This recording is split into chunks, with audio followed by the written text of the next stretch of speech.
Hello दोस्तों, exam study अड्डा YouTube channel में स्वागत है। दोस्तों हम लोग पढ़ रहे हैं कक्षा 12 के फिजिक्स में जो चैप्टर चल रहा है गॉस का प्रमेय। गॉस के प्रमेय के हम लोग 3 पार्ट को पढ़ चुके हैं।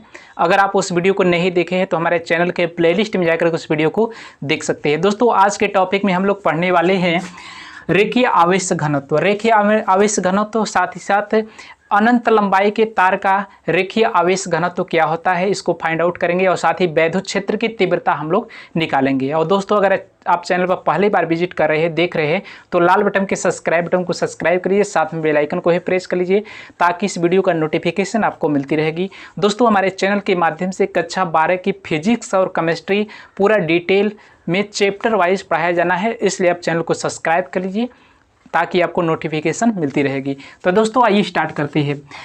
रेखीय आवेश घनत्व क्या होता है? तो दोस्तों जो रेखीय आवेश घनत्व है यहाँ पर हम नोट डाउन किए हैं कि यदि किसी लंबे चालक यानी कि दोस्तों यदि किसी लंबे चालक जैसे तार हो सकता है पर कोई आवेश दिया जाता है, कोई लंबे चालक तार जैसे पर कोई आवेश दिया जाता है तो वह आवेश चालक की संपूर्ण लंबाई में समान रूप से फैल जाता है, अर्थात समान रूप से वितरित हो जाता है।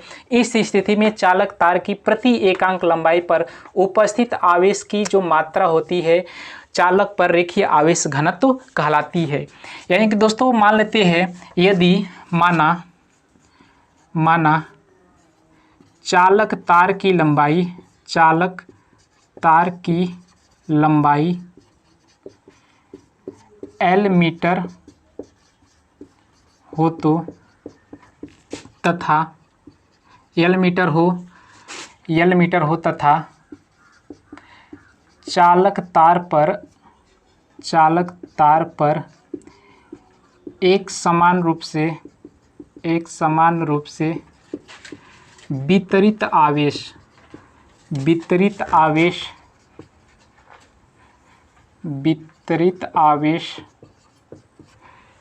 Q हो तो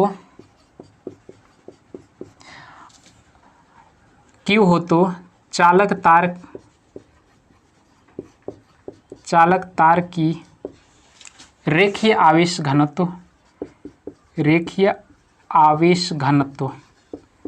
को लेमडा से रिप्रेजेंट किया जाता है। लेमडा बराबर दोस्तों क्या हो जाएगा?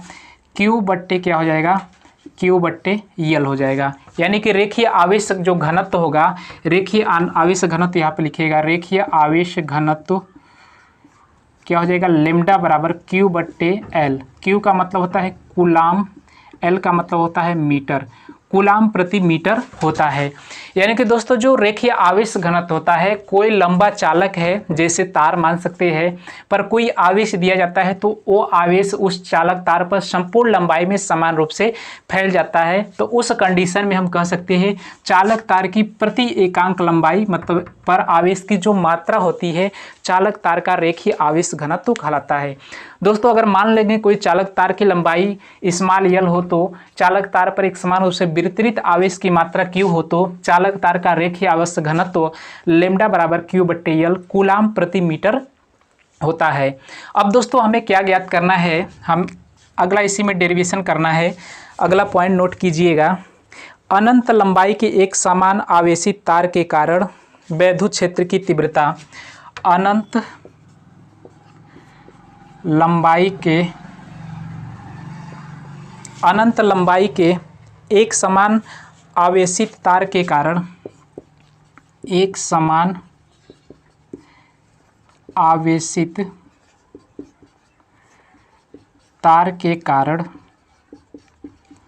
वैद्युत क्षेत्र की तीव्रता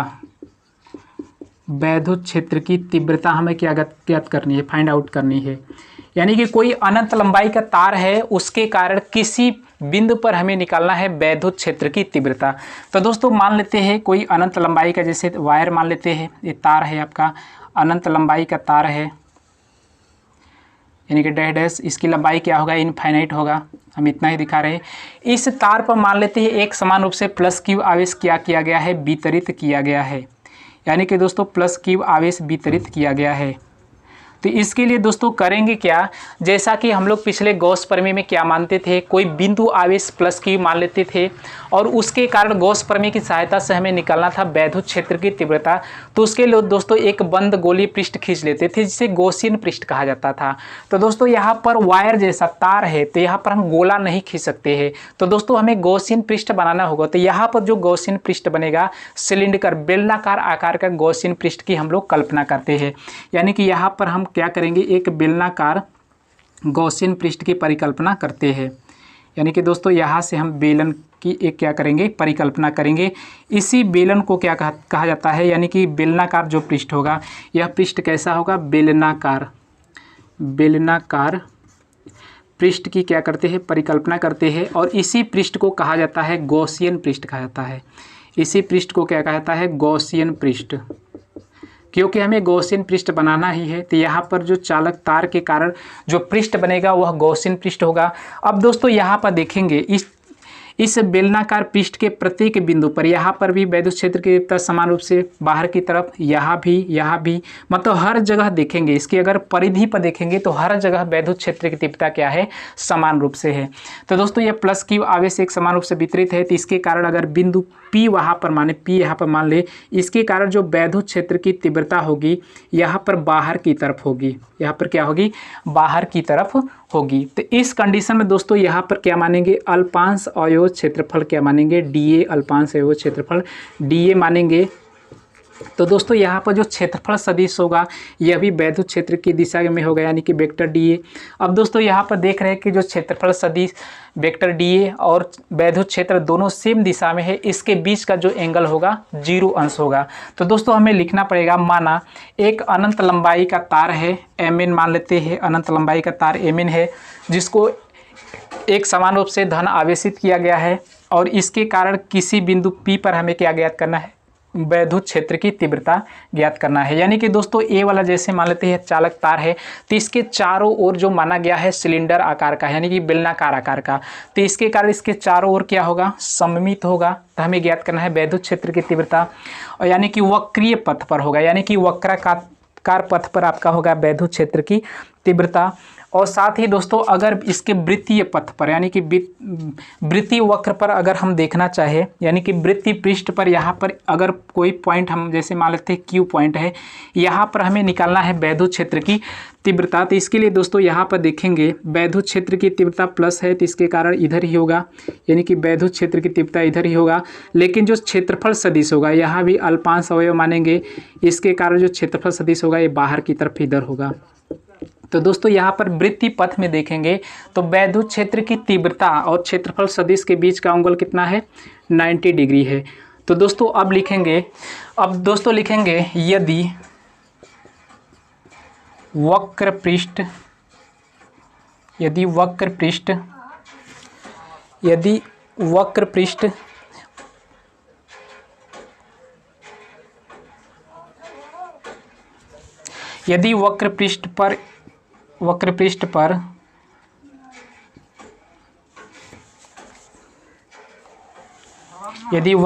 पर स्थित बिंदु P पर क्षेत्रफल सदिश वेक्टर DA तथा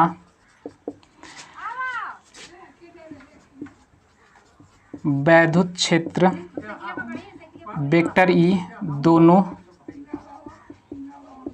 एक ही दिशा में है,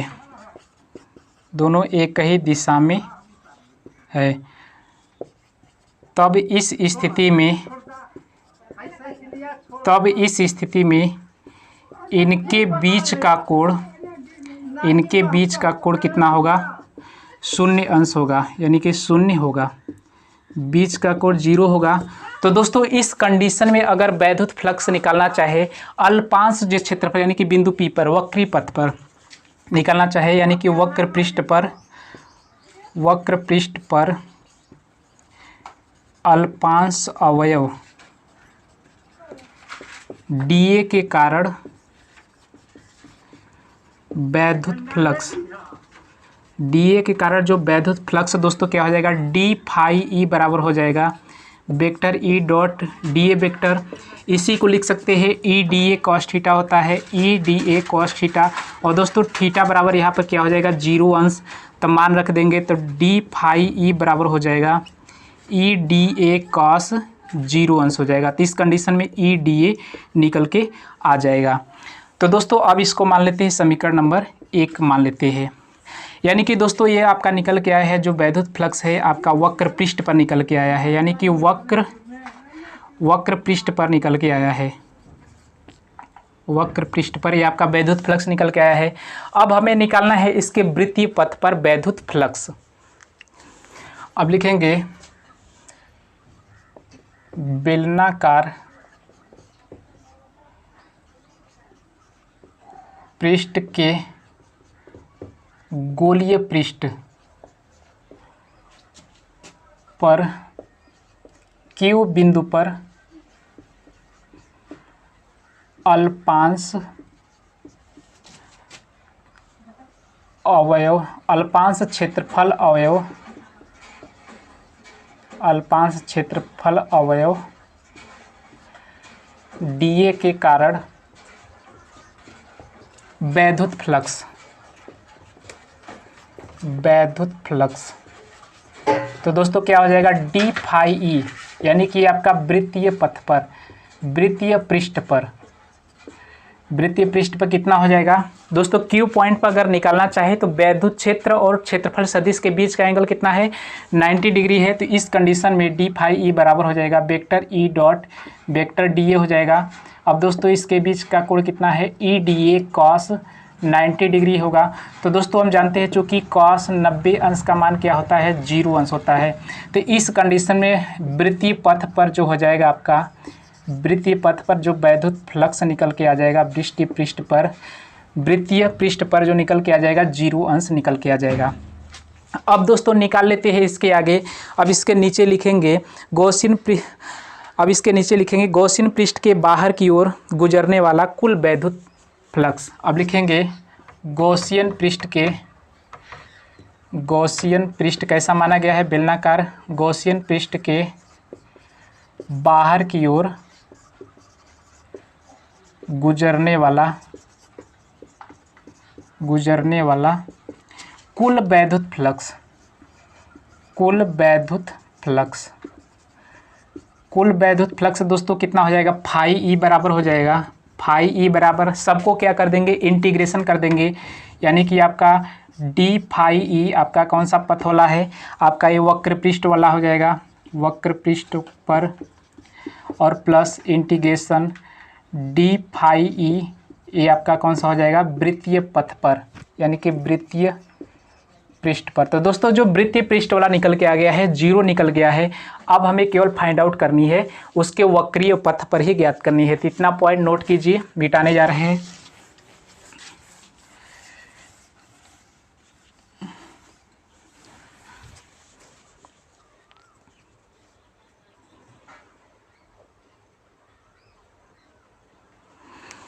तो दोस्तों यहाँ से अब हम लिख सकते हैं डी फाई ई बराबर वक्र पृष्ठ वाला हम निकाले थे दोस्तों, कितना आया था वक्र पृष्ठ वाला निकल के आया था, यानी कि ई डी ए निकल के आया था, और प्लस ये वाला क्या हो जाएगा 0, क्योंकि 0 निकल चुका है।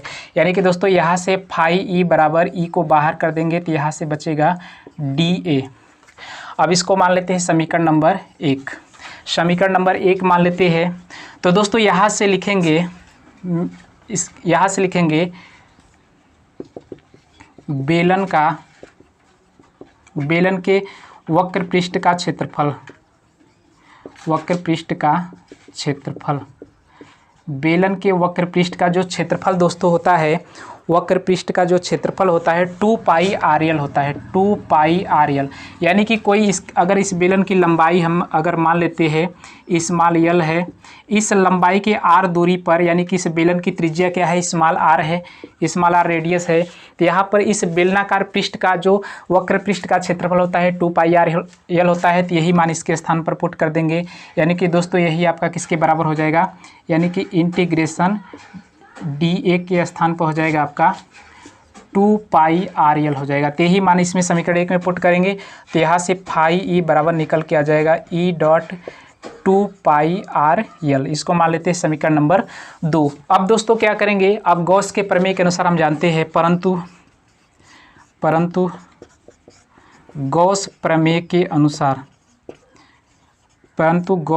के अनुसार क्या होता है, फाई ई बराबर होता है Q/ε0। यही फाई ई का मान इसमें पुट कर देंगे। तो दोस्तों इसको मान लेते हैं समीकरण नंबर 3।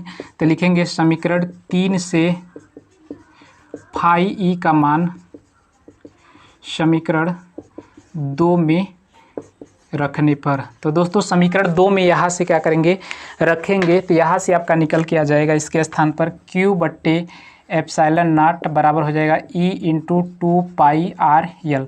तो दोस्तों यहाँ से E बराबर आपका निकल के आ जाएगा। वैद्युत क्षेत्र की तीव्रता हमें क्या करनी थी, फाइंड आउट करनी थी। तो इस कंडीशन में आपका निकल के आ जाएगा। यानी कि दोस्तों यहाँ पर इसको रहने देते हैं।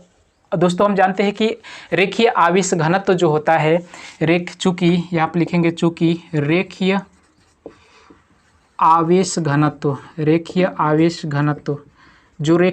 घनत्व लेमडा बराबर होता था Q/L होता था। तो दोस्तों यहाँ से Q बराबर हम λL लिख सकते हैं रेखीय आवेश घनत्व के रूप में। तो Q के स्थान पे इतना हम पुट करेंगे। तो इतना पॉइंट नोट कीजिए, इसके आगे हम मिटाने जा रहे हैं। आप वीडियो को पॉज करके आप नोट कर सकते हैं।